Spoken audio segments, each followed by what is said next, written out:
ಶ್ರೀ ಗುರುಭ್ಯೋ ನಮಃ. ಹರಿ ಓಂ. ಆತ್ಮೀಯ ವೀಕ್ಷಕರಿಗೆಲ್ಲ ನಮಸ್ಕಾರಗಳು. ಹರೇ ರಾಮ. ಓಂ ನಮಃ ಶಿವಾಯ.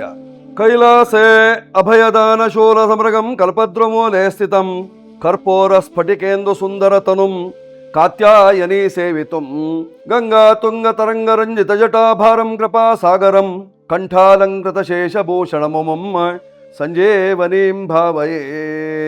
ಶ್ರೀ ಸಂಜೀವಿನಿ ರುದ್ರಾಯ ನಮಃ. ಶ್ರೀ ಮಹಾಮೃತ್ಯುಂಜಯ ಸ್ವಾಮಿನೇ ನಮಃ. ಆತ್ಮೀಯರೇ, ನಾವು ಇವತ್ತಿನ ದಿವಸ ತುಮಕೂರು ಜಿಲ್ಲೆಯ ದಾಬಸ್ಪೇಟೆಗೆ ಸಮೀಪದಲ್ಲಿರ್ತಕ್ಕಂತಹ ವೀರಭದ್ರ ಸ್ವಾಮಿಯ ದೇವಸ್ಥಾನದ ಸಮೀಪದಲ್ಲೇ ಇರುವಂತಹ ಕಾಡುಗೆರೆ ದೇವರ ಹೊಸಳ್ಳಿಯ ವಿಶೇಷವಾದಂತಹ ಮಹಾಮೃತ್ಯುಂಜಯ ದೇವಸ್ಥಾನಕ್ಕೆ ಬಂದಿದ್ದೇವೆ.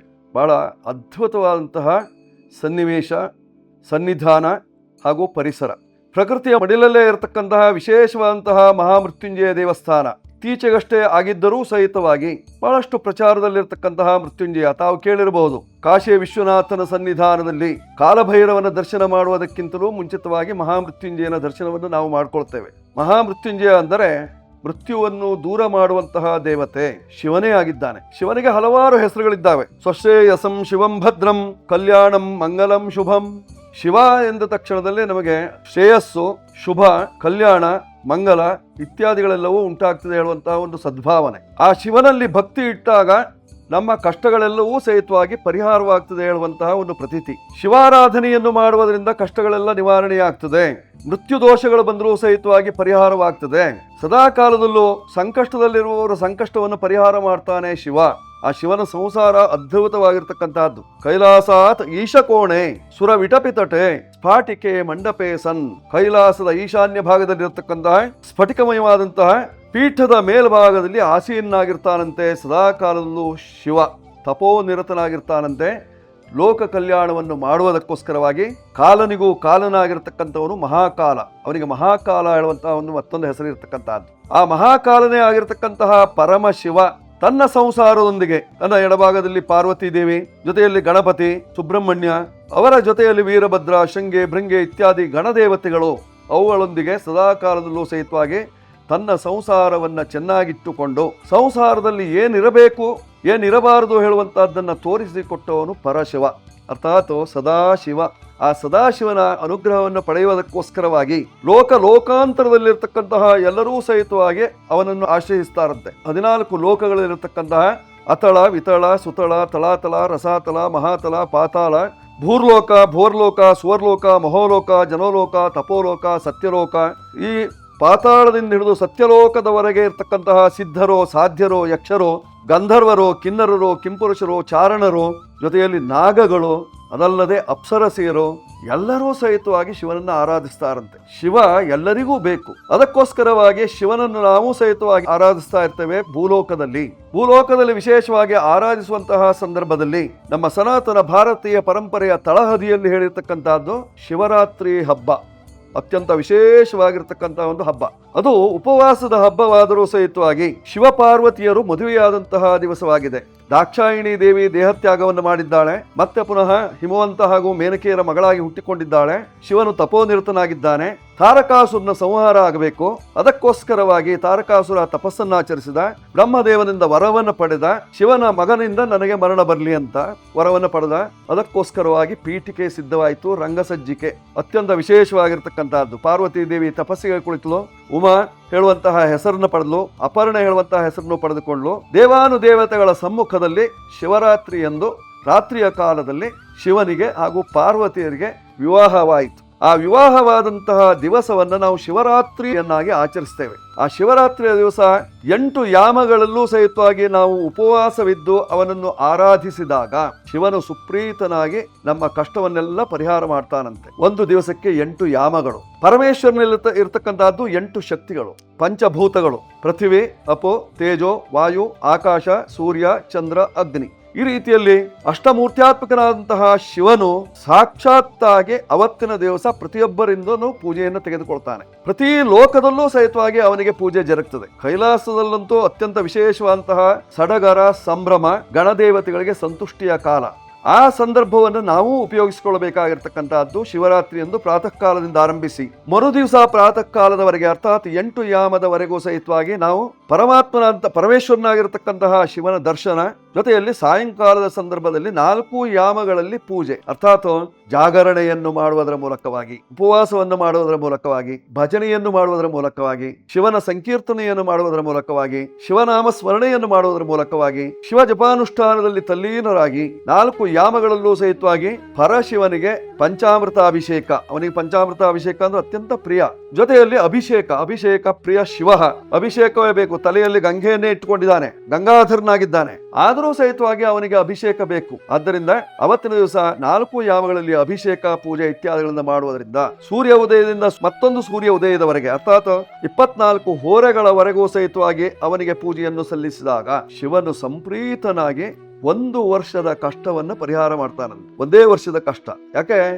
ಮತ್ತೊಂದು ಶಿವರಾತ್ರಿ ಬರ್ತದೆ, ಮತ್ತೊಂದು ವರ್ಷ ಅಂದ್ರೆ ಮತ್ತೊಂದು ಶಿವರಾತ್ರಿ ಬರ್ತದೆ. ಎಲ್ಲ ಶಿವರಾತ್ರಿಗಳ ಕಷ್ಟವನ್ನು ಅವನು ಪರಿಹಾರ ಮಾಡ್ಬಿಟ್ಟ ಅಂದ್ರೆ ಭಕ್ತರು ತನ್ನ ಹತ್ರ ಬರೋದಿಲ್ಲ. ಅದಕ್ಕೋಸ್ಕರವಾಗಿ ಭಕ್ತರು ಬರ್ತಾ ಇರಬೇಕು, ಅವರ ಕಷ್ಟಗಳನ್ನೆಲ್ಲ ನಾನು ದೂರ ಮಾಡ್ತಾ ಇರಬೇಕು ಅನ್ನುವಂತಹ ದೃಷ್ಟಿಯಿಂದ ಪ್ರತಿ ವರ್ಷವೂ ಮಹಾಶಿವರಾತ್ರಿ ಎಂದು ಶಿವನಿಗೆ ವಿಶೇಷವಾದಂತಹ ಪೂಜೆ ಪುನಸ್ಕಾರಗಳು. ಇವತ್ತು ನಾವು ಇಲ್ಲಿ ಕಾಡುಗೆರೆಯಲ್ಲಿದ್ದೇವೆ, ದೇವರ ಹೊಸಳ್ಳಿ. ತುಂಬಾ ವಿಶೇಷವಾದಂತಹ ಮೃತ್ಯುಂಜಯನ ಸನ್ನಿಧಾನ ತಾವೆಲ್ಲ ನೋಡ್ತಾ ಇದ್ದೀರಿ. ಮಹಾಮೃತ್ಯುಂಜಯನ ವಿಗ್ರಹ, ಅರ್ಥಾತ್ ನಾವು ಶಿವನನ್ನು ನೋಡುವಾಗ ಲಿಂಗರೂಪದಲ್ಲಿ ನೋಡ್ತೇವೆ, ಆದ್ರೆ ವಿಗ್ರಹ ಅವನು ಹೇಗಿದ್ದಾನೆ ಹೇಳುವಂತಹದ್ದನ್ನು ನಾವು ತಿಳಿದುಕೊಳ್ಳುವಾಗ ನೋಡಿ, ಇಲ್ಲಿ ಅಷ್ಟಮೂರ್ತ್ಯಾತ್ಮಕದಂತಹ ಪರಶಿವನು ಪದ್ಮದ ಮೇಲೆ ಕಾಲನ್ನಿಟ್ಟುಕೊಂಡು ಕುಳಿತುಕೊಂಡಿದ್ದಾನೆ. ತನ್ನ ಬಲಗಾಲನ್ನು ಎತ್ತಿ ಅದನ್ನ ಎಡಗಾಲಿನ ತೊಡೆಯ ಸಂದಿನ ಭಾಗಕ್ಕೆ ಅದನ್ನು ಜೋಡಿಸಿದ್ದಾನೆ. ಜೊತೆಯಲ್ಲಿ 2 ಕೈಗಳಲ್ಲೂ ಸಹಿತವಾಗಿ ಅಮೃತ ಕಲಶವನ್ನು ಹಿಡಿದುಕೊಂಡಿದ್ದಾನೆ. ಕಂಠದಲ್ಲಿ ವಾಸುಕಿ ಹೇಳುವಂತಹ ಸರ್ಪ ಇದೆ, ಕೈಗಳಿಗೂ ಸಹಿತವಾಗಿ ನಾಗಗಳಿಂದ ಸುತ್ತಿಕೊಂಡಿದ್ದಾನೆ. ಮೇಲ್ಭಾಗದಲ್ಲಿ 4 ಕೈಗಳಿಂದ ಕುಂಭವನ್ನು ಹಿಡಿದುಕೊಂಡಿದ್ದಾನೆ, ಅರ್ಥಾತ್ ಅಮೃತ ಕಲಶ. ಅದು ಬರೇ ಕುಂಭ ಅಲ್ಲ, ಅಮೃತ ತುಂಬಿದ ಕಲಶವಾಗಿರ್ತಕ್ಕಂತಹದ್ದು. ಅಮೃತವನ್ನೇ ಸ್ನಾನ ಮಾಡ್ತಾ ಇರುವಂತಹ ಒಂದು ಸನ್ನಿವೇಶ.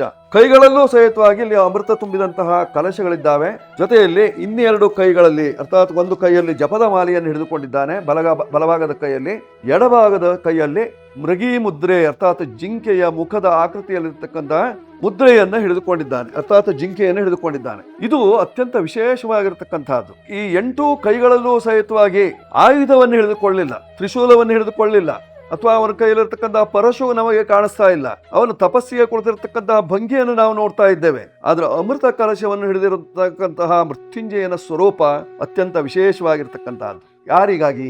ಮೃಕಂಡು ಮಹರ್ಷಿಯ ಮಗನಾಗಿರ್ತಕ್ಕಂತಹ ಮಾರ್ಕಾಂಡೇಯನಿಗಾಗಿ ಮೃತ್ಯುಂಜಯ ಸ್ವರೂಪವನ್ನು ತಾಳಿರತಕ್ಕಂಥವನು. ಅವನೇ ಮೃತ್ಯುಂಜಯನಾಗಿರ್ತಕ್ಕಂಥವನು, ಮಹಾಕಾಲನಾಗಿರ್ತಕ್ಕಂಥವನು. ಅವನ ವಿಶೇಷವಾದಂತಹ ಮೂರ್ತ್ಯಾತ್ಮಕವಾದಂತಹ ಶಕ್ತಿಯನ್ನು ನಾವು ನೋಡಿದಾಗ ಸದಾ ಕಾಲದಲ್ಲೂ ಇಲ್ಲಿ ಒಂದು ಜಾಗೃತೆ ಇದೆ. ಬರುವಂತಹ ಭಕ್ತಾದಿಗಳ ಅಭೀಷ್ಟಗಳು ನೆರವೇರ್ತದೆ. ಇದು ಸದ್ಯದಲ್ಲೇ ದೇವಸ್ಥಾನಗಳು ನಿರ್ಮಾಣ ಆಗಿದ್ದರೂ ಸಹಿತವಾಗಿ ಒಂದು ಕಾರಣ ಇರ್ತದೆ. ಇದೇ ಸ್ಥಳದಲ್ಲಿ ಮೃತ್ಯುಂಜಯ ಬಂದು ಕೂಟಲಿಕ್ಕೆ ಒಂದು ಕಾರಣ ಇರ್ತದೆ. ಆ ಕಾರಣಾತ್ಮಕವಾಗಿ ಬಂದಿರತಕ್ಕಂತಹ ಈ ಪರಶಿವನ ಸನ್ನಿಧಾನದಲ್ಲಿ ವಿಶೇಷವಾಗಿ ನೋಡಿ, ಸಾಲಿಗ್ರಾಮಗಳಿದ್ದಾವೆ, ಬಾಣ ಇದೆ, ಅದಲ್ಲದೆ ಇದೆ ಇದು ಸಹಿತವಾಗಿ ಮಹಾಮೃತ್ಯುಂಜಯನ ವಿಗ್ರಹ. ಮಹಾಗಣಪತಿ ನಿರ್ವಿಘ್ನದಾಯಕವಾಗಿ ಇರತಕ್ಕಂಥವನು. ಇಲ್ಲಿ ಪಚ್ಚೆಯ ಶಿವಲಿಂಗ, ಇವೆಲ್ಲವೂ ಇರತಕ್ಕಂತಹ ಈ ಸನ್ನಿಧಾನದಲ್ಲಿ ಅತ್ಯಂತ ವಿಶೇಷವಾದಂತಹ ಶಕ್ತಿ ಇದೆ. ನಿಮಗೆ ಆದಾಗ ಇಲ್ಲಿಗೆ ಬಂದು ದರ್ಶನವನ್ನು ಪಡೆದುಕೊಳ್ಳಿ.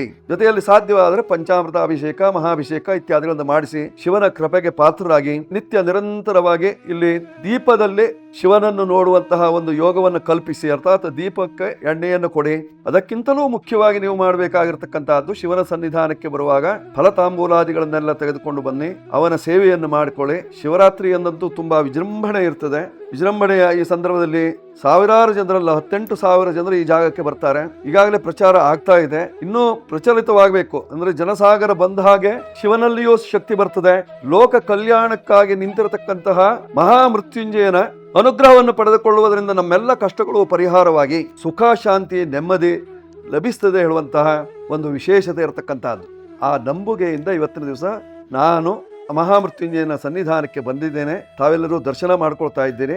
ಇನ್ನೇನು ಪಂಚಾಮೃತ ಅಭಿಷೇಕ ಎಲ್ಲ ಆಗುವಂತಹ ಸಂದರ್ಭ, ಮಹಾಮಂಗಳಾರತಿ ಆಗ್ತದೆ. ಮಹಾಮಂಗಳಾರತಿಯ ದರ್ಶನವನ್ನು ಮಾಡ್ಕೊಳ್ಳಿ, ಶುಭವಾಗುತ್ತೆ, ಮಂಗಳವಾಗಲಿ, ಶುಭವಸ್ತು.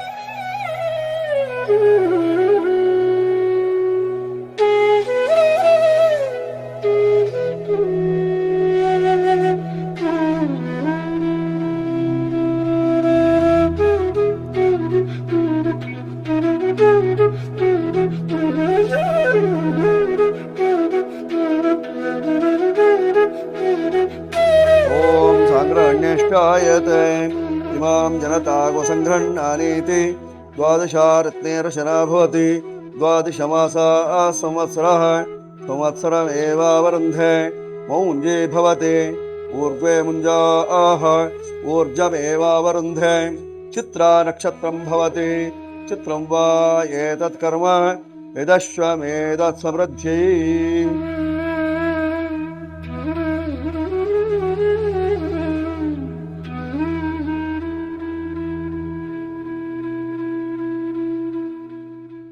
ವೀಕ್ಷಕರೇ, ಇಂದು ಮಹಾಶಿವರಾತ್ರಿಯನ್ನು ನಾವು ವಿಶೇಷವಾಗಿ ಜಾಗರಣೆಯನ್ನು ಮಾಡಬೇಕು.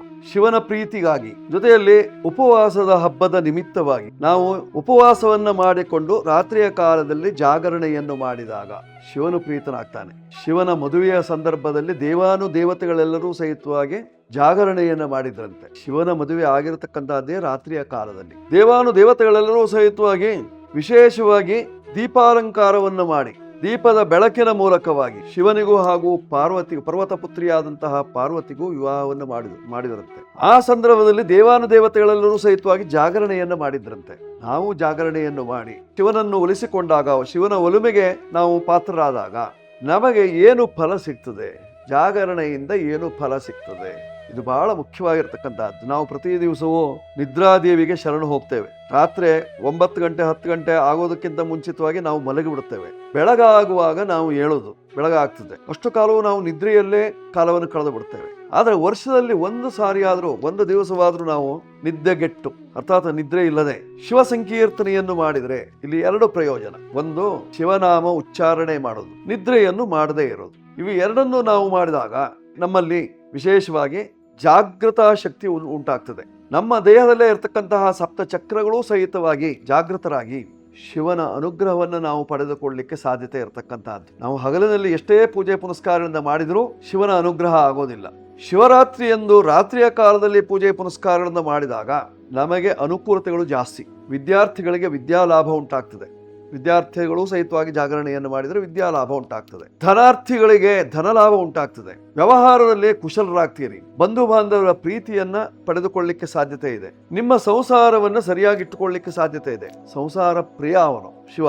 ಸಂಸಾರ ಪ್ರಿಯನಾಗಿರ್ತಕ್ಕಂತಹ ಶಿವನ ಅನುಗ್ರಹವನ್ನು ಪಡೆದುಕೊಳ್ಳುವುದರಿಂದ ನಮಗೆ ನಮ್ಮ ಸಂಸಾರದಲ್ಲಿರ್ತಕ್ಕಂತಹ ಕಲಿ ದೋಷಗಳೆಲ್ಲವೂ ಸಹಿತವಾಗಿ ಪರಿಹಾರವಾಗ್ತದೆ. ಜೊತೆಯಲ್ಲಿ ನಮಗೆ ಗೊತ್ತಿಲ್ಲದ ರೀತಿಯಲ್ಲಿ ಮೃತ್ಯು ಅಡರುತ್ತದೆ. ಆ ಅಡರುವಂತಹ ಮೃತ್ಯುವಿನ ದೋಷವನ್ನು ಪರಿಹಾರ ಮಾಡಿಕೊಳ್ಳುವುದಕ್ಕೆ ವರ್ಷದಲ್ಲಿ 1 ದಿವಸವಾದರೂ ನಾವು ಜಾಗರಣೆಯನ್ನು ಮಾಡಿದಾಗ ಆ ಮೃತ್ಯು ದೋಷವನ್ನು ಸಹಿತವಾಗಿ ಪರಿಹಾರ ಮಾಡಿಕೊಳ್ಳಲಿಕ್ಕೆ ಸಾಧ್ಯತೆ ಇದೆಯಂತೆ. ಅದಕ್ಕೋಸ್ಕರವಾಗಿ ಇಂದಿನ ಜಾಗರಣೆ, ಉಪವಾಸ, ಜೊತೆಯಲ್ಲಿ 4 ಯಾಮಗಳಲ್ಲೂ ಸಹಿತವಾಗಿ ವಿಶೇಷವಂತಹ ಪೂಜೆ. ಸಾಯಂಕಾಲ 6 ಗಂಟೆಯಿಂದ 9 ಗಂಟೆಯವರೆಗೆ ಪ್ರಥಮ ಯಾಮ, 9 ಗಂಟೆಯಿಂದ 12 ಗಂಟೆಯವರೆಗೆ ದ್ವಿತೀಯ ಯಾಮ, 12 ಗಂಟೆಯಿಂದ 3 ಗಂಟೆಯವರೆಗೆ ತೃತೀಯ ಯಾಮ, 3 ಗಂಟೆಯಿಂದ 6 ಗಂಟೆಯವರೆಗೆ ಚತುರ್ಥ ಯಾಮ. ಈ 4 ಯಾಮಗಳಲ್ಲಿ ಪೂಜೆಯನ್ನು ಮಾಡಿದಾಗ ಶಿವನು ನಮ್ಮ ಕಷ್ಟ ದೋಷಗಳನ್ನೆಲ್ಲ ಪರಿಹಾರ ಮಾಡ್ತಾನೆ. ನಮಗಿರತಕ್ಕಂತಹ ಆಧ್ಯಾತ್ಮಿಕ ಶಕ್ತಿ, ಆದಿ ದೈವಿಕ ಶಕ್ತಿ, ಆದಿ ಭೌತಿಕ ಶಕ್ತಿಯನ್ನ ಜಾಗೃತಗೊಳಿಸ್ತಾನೆ. ಜೊತೆಯಲ್ಲಿ ಧರ್ಮ, ಅರ್ಥ, ಕಾಮ, ಮೋಕ್ಷ ಚತುರ್ವಿಧವಾದಂತಹ ಪುಣ್ಯ ವಿಶೇಷತೆಯಲ್ಲಿ ದೋಷಗಳಿದ್ದರೆ ಅದನ್ನು ಪರಿಹಾರ ಮಾಡಿ ನಮಗೆ ವಿಶೇಷವಾದಂತಹ ಚೈತನ್ಯ ಶಕ್ತಿಯನ್ನು ಕೊಡ್ತಾನೆ. ಅದಕ್ಕೋಸ್ಕರವಾಗಿ ನಾವು ಜಾಗರಣೆಯನ್ನ ಮಾಡಬೇಕಾಗಿರ್ತಕ್ಕಂಥದ್ದು. ಮಾಡ್ಕೊಳ್ಳಿ. ಅದರಿಂದ ಸಾಕಷ್ಟು ಪ್ರಯೋಜನ, ಅನುಕೂಲ, ನೆಮ್ಮದಿ. ಶುಭ ವಸ್ತು.